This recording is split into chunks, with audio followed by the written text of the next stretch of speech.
अस्सलाम वालेकुम, कैसे हैं आप सब। तो आज हम बात करने जा रहे हैं एक्सरसाइज 2F के क्वेश्चन नंबर 9 की। मेरे पास ये बुक 2 है जिसको हम D2 भी बोलते हैं और उसका चैप्टर नंबर 2 चल रहा है जिसका नाम है linear graphs and simultaneous linear equations. इस चैप्टर से रिलेटेड बहुत सा कंटेंट मैं अपने चैनल पर अपलोड कर चुका हूँ। अगर आप इस चैप्टर के सोल्यूशन में इंटरेस्टेड हो तो मैंने इस चैप्टर के नेम से एक प्लेलिस्ट बनाई हुई है, उसका मैंने लिंक भी डिस्क्रिप्शन में दे दिया है। जब आप उस लिंक पे क्लिक करेंगे आपके सामने इस चैप्टर की प्लेलिस्ट ओपन हो जाएगी और वहाँ पे आपको तमाम कंटेंट इस चैप्टर से रिलेटेड एक ही जगह पर मिल जाएगा। इसके अलावा मैंने एक फेसबुक पेज भी बनाया हुआ है सॉल्यूशन हब के नेम से, वो भी आप ज़रूर विजिट करें, उसका भी लिंक डिस्क्रिप्शन में दे रहा हूँ। और वहाँ पे भी आपको इस कंटेंट से रिलेटेड बहुत सी एक्टिविटी नज़र आएगी। कुछ वीडियो कंटेंट के हवाले से आपको मुझे सजेशंस देनी हो या आपके कोई क्वेश्चन हो वो आप वहाँ पे मेरे से पूछ सकते हैं। तो आइए स्टार्ट करते हैं हम क्वेश्चन नंबर 9 को। उसकी स्टेटमेंट आपके सामने, मैं इसको रीड करूँगा, हम इसको समझेंगे और फिर इसका सोल्यूशन स्टार्ट करेंगे। तो यहाँ पर लिखा हुआ है the figure shows are rectangle with its length and breadth as indicated. नीचे आपको एक फिगर नज़र आ रही है जो कि रेक्टेंगल है और उसकी लेंथ और ब्रेड्थ बता दी गई है, वो आपको यहाँ पे विजिबल भी होगी। जैसे आप देखें रेक्टेंगल में ये इसकी लेंथ है 2x + y सेंटीमीटर और ये इसकी ब्रेड्थ है जो कि 2x - 3 सेंटीमीटर है। अब आपको रेक्टेंगल की प्रॉपर्टीज़ के बारे में पता होना चाहिए कि रेक्टेंगल के अंदर ये वाली जो लेंथ होती है जिसको हम यहाँ पे लिखी हुई है 2x + y सेंटीमीटर, ये इक्वल होती है इसके, यानी रेक्टेंगल में ये दोनों साइड्स पैरेलल भी होती हैं और इनकी जो डायमेंशन होती है या आप कह लें इनकी जो लेंथ्स होती हैं वो आपस में इक्वल होती हैं। यहाँ पे आपको ज़रूर ये लग रहा होगा कि ये 2x + y लिखा हुआ है और ये 3x - y लिखा हुआ है, देखने में तो ये इक्वल नहीं लग रही, लेकिन आपको पता है कि जब तक x और y की वैल्यूज़ आप यहाँ पे पुट नहीं करेंगे आप तब तक नहीं जान सकते कि ये दोनों लेंथ्स क्या हैं। जब आप x और y की वैल्यूज़ पुट कर देंगे तब आपको ये दोनों इक्वल ही मिलेंगी। इसी तरीके से जो ये ब्रेड्थ होती है, ये वाली साइड आप कह लें, ये इसके सामने जो पैरेलल होती है लेंथ उसके इक्वल होती है, यानी अगर ये 2x - 3 है तो ये वाली लेंथ भी 2x - 3 इक्वल होगी। तो इस तरीके से रेक्टेंगल की प्रॉपर्टीज़ वर्कआउट करती हैं। आपको रेक्टेंगल की प्रॉपर्टीज़ के बारे में पता होना चाहिए, तो वो उन्होंने यहाँ पे इंडिकेट कर दी है लेंथ और ब्रेड्थ प्रोवाइड करने के बाद। अब यहाँ पे आगे लिखा हुआ है given that the perimeter of the rectangle is 120 centimetre. हमें इस रेक्टेंगल का पेरीमीटर भी बता दिया। पेरीमीटर क्या होता है? Sum of lengths of all sides. अगर आप इस किसी भी फिगर की तमाम लेंथ को ऐड कर दें तो वो उसका जो हमारे पास लेंथ आती है आंसर के तौर पे वो उसका पेरीमीटर कहलाती है। तो अगर आप इधर भी रेक्टेंगल्स की सारी लेंथ को ऐड करेंगे तो आपको उसको 120 के इक्वल रखना पड़ेगा क्योंकि वो उसका पेरीमीटर होती है और पेरीमीटर यहाँ पे गिवन है 120 centimetre. Find the area of the rectangle. तो आपने इस रेक्टेंगल का एरिया फाइंड आउट करना है। एरिया का मतलब वो रीजन फाइंड आउट करना है जो इस क्लोज बाउंड्री के अंदर मैं यहाँ पे शेड करके आपको दिखा रहा हूँ, ये सब का सब एरिया कहलाएगा। तो आपने ये फाइंड आउट करके दिखाना है। तो आइए स्टार्ट करते हैं इस क्वेश्चन के सोल्यूशन को। तो यहाँ पर मैंने क्वेश्चन को दोबारा से लिख दिया है। ये आपको याद रहना चाहिए कि जो क्वेश्चन की स्टेटमेंट है उसमें हमें जो गिवन है वो पेरीमीटर ऑफ अ रेक्टेंगल है जो कि 120 सेंटीमीटर है और उसके अलावा तो सारी इन्फॉर्मेशन जो है वो फिगर से ही क्लियर हो जाएगी। तो अब मैं यहाँ पे स्टार्ट करने लगा हूँ फिगर से, क्योंकि हमें सबसे पहले रेक्टेंगल की जो प्रॉपर्टीज़ हैं वो पता होनी चाहिए, उसके बाद हमें क्वेश्चन अच्छे से समझ आएगा। तो देखिए जो रेक्टेंगल बना हुआ है मैं आपको बता चुका हूँ, ये वाली साइड और ये वाली साइड आपस में पैरेलल भी होती हैं और इन दोनों की लेंथ्स आपस में इक्वल भी होती हैं। इसी तरीके से अगर ये 2x - 3 सेंटीमीटर है तो ये वाली साइड भी 2x - 3 सेंटीमीटर होगी क्योंकि रेक्टेंगल में ये वाली दो साइड्स आपस में पैरेलल होती हैं और ये भी आपस में इक्वल होती हैं। यहाँ पर 2x - 3 नहीं लिखा हुआ था, मैंने खुद से लिख दिया क्योंकि रेक्टेंगल की प्रॉपर्टी के मुताबिक ये दोनों की लेंथ इक्वल होनी चाहिए। अब हम यहाँ से स्टार्ट करते हैं। हम सबसे पहले तो एक इक्वेशन इस तरह बना सकते हैं कि ये वाली लेंथ और ये वाली लेंथ रेक्टेंगल में इक्वल होती है, तो मैं लिख सकता हूँ कि 3x - y बेसिकली इक्वल होनी चाहिए किसके? 2x + y के। तो ये एक इक्वेशन बन गई और आप इस इक्वेशन का नाम रख दें, ये इक्वेशन नंबर क्या है? 1। इसी तरीके से मैं ये भी बना सकता था कि 2x - 3 इक्वल होगी 2x - 3 के, लेकिन उसका कोई फ़ायदा नहीं है, वो दोनों ही कैंसिल आउट हो जाएंगी तो हमें उससे कोई चीज़ मिलेगी नहीं। इन दोनों का फ़ायदा था इसकी इक्वेशन का, वो भी आपको समझ आएगा जब क्वेश्चन आगे बढ़ेगा कि इस इक्वेशन को बनाने का क्या फ़ायदा है। तो इसलिए मैंने अभी इन दोनों को तो आपस में इक्वल रख दिया। अब जो गिवन डेटा था हमने उससे स्टार्ट करना है। गिवन डेटा था कि पेरीमीटर जो है 120 सेंटीमीटर के इक्वल है। उसका मतलब ये है कि अगर आप इन सारी साइड्स को ऐड करो तो 120 के इक्वल आनी चाहिए। तो हम करते हैं ऐड, यहाँ से स्टार्ट लेते हैं। पहली जो लेंथ है वो है 2x + y, तो आप यहाँ पे लिख लें 2x + y। इसके बाद ये वाली लिख लेते हैं, ये वाली लेंथ है, ये है 2x - 3, तो यहाँ पे लिखेंगे 2x - 3। उसके बाद ये ऊपर वाली लेंथ जो कि है 3x - y, इसको भी ऐड करेंगे तो यहाँ पे लिखूंगा 3x - y। और उसके बाद ये लास्ट वाली लेंथ जो कि 2x - 3 ही है, तो तो इसको भी लिख लूँगा 2x माइनस 3, क्योंकि ट्राइंगल की तमाम लेंथ्स को ऐड करने से पेरीमीटर मिलता है और पेरीमीटर पहले से गिवन है, और इन सारों को ऐड करने से फिर हमें मिलेगा 120, क्योंकि पेरीमीटर गिवन है कि 120 सेंटीमीटर है, तो सारों को ऐड करके 120 के इक्वल रख दिया है। अब आपने यहाँ पे जो लाइक टर्म्स है यानी जो एक जैसी टर्म्स हैं उनको अलग अलग कर लेते हैं। यहाँ पे भी x है, यहाँ पर भी x है और यहाँ पे भी x है, तो हम इनको साथ लिख लेते हैं 2x, अब ये वाला प्लस 2x और ये वाली जो है 3x, इसको भी साथ लिख लेते हैं टर्म को, तो ये हो गई 3x। तो ये x वाली टर्म्स एक तरफ हो गई, और मेरा ख्याल है एक टर्म और है, ये वाला भी है 2x टर्म, तो मैं इसको भी लिखूंगा प्लस 2x।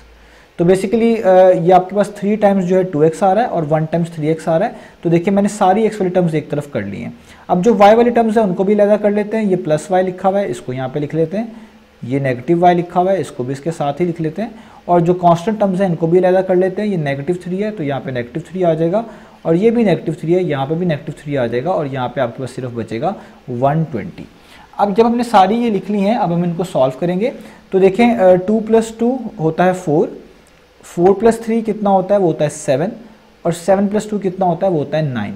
यानी 2 + 2 + 3 + 2 करेंगे तो आपको मिलेगा 9। तो यहाँ पे मैं लिख दूंगा 9 और साथ आ जाएगा x। अब प्लस माइनस तो कैंसिल आउट हो जाते हैं, y - y 0 होता है, तो इसलिए ये तो कैंसिल आउट हो जाएगा, क्योंकि प्लस माइनस माइनस होता है, y - y 0 हो जाएगा, कैंसिल आउट हो जाएगा। यहाँ पे माइनस माइनस प्लस होता है, तो 3 में 3 ऐड करेंगे तो आपको पता है 6 आएगा, और साइन बड़ी वैल्यू का, दोनों वैल्यूज ही सेम है और दोनों के पीछे माइनस ही है, तो यहाँ पे माइनस ही लगाना पड़ेगा, और यहाँ पे आपके पास आ जाएगा 120। अभी जो -6 है इसको हमें मूव करना पड़ेगा राइट साइड पे, ताकि ये +6 हो जाए वहाँ जाकर। आप दोनों साइड्स पे 6 ऐड करवा दें तो भी बात ठीक है, उसका भी मतलब यही है। तो हम यहाँ पे लिखेंगे 120, और ये जो -6 लेफ्ट पे था ये राइट पे आके क्या हो गया, +6, ताकि हम x की वैल्यू निकाल सके, इसलिए मैं सब चीज़ों को राइट साइड पे मूव करवा रहा हूँ। तो 120 में आप 6 को ऐड करें तो ये आपके पास हो जाएगा 126।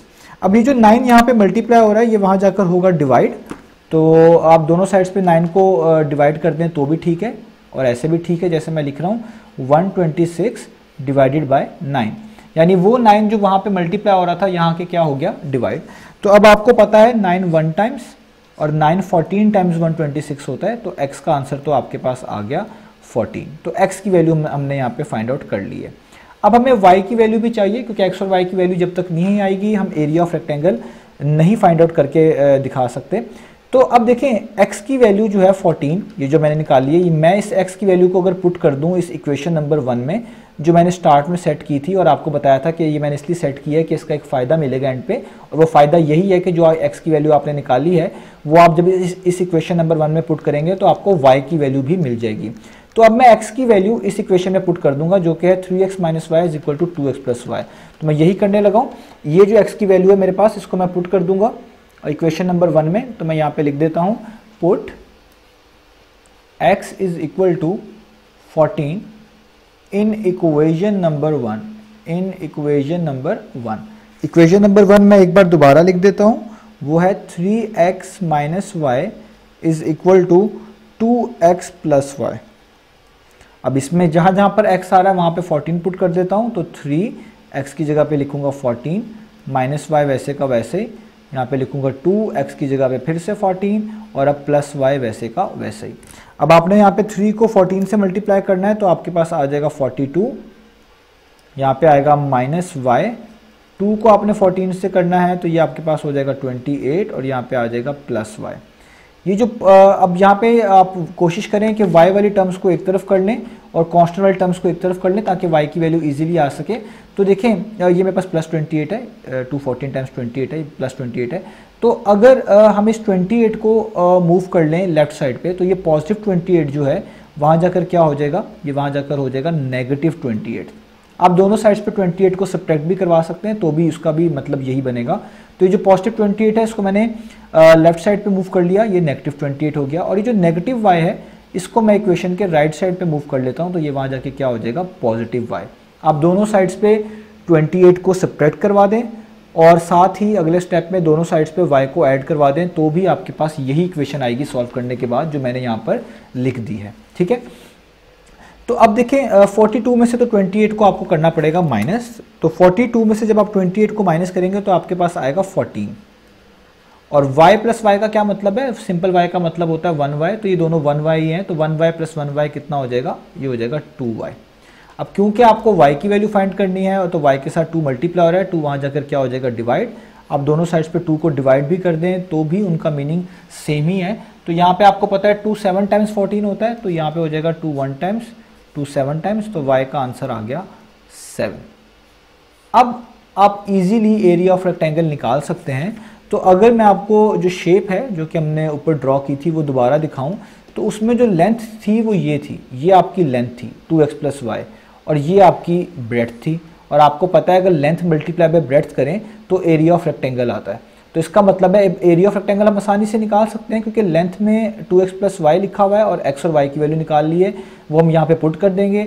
ब्रेड्थ में 2x - 3 लिखा हुआ है, उसमें भी x की वैल्यू आ रही है, वो भी पुट कर देंगे। तो easily length multiply by breadth करके एरिया ऑफ रेक्टेंगल आ जाएगा। तो अब आपने बस जो ये फिगर बनी हुई है इसको अपने जहन में रखना है कि इसमें लेंथ क्या है और ब्रेड्थ क्या है, तभी हम आसानी से जो है एरिया ऑफ रेक्टेंगल जो है वो निकाल लेंगे। तो x की वैल्यू 14 आई है और y की वैल्यू 7 आई है, हम इसी को यूज़ करेंगे।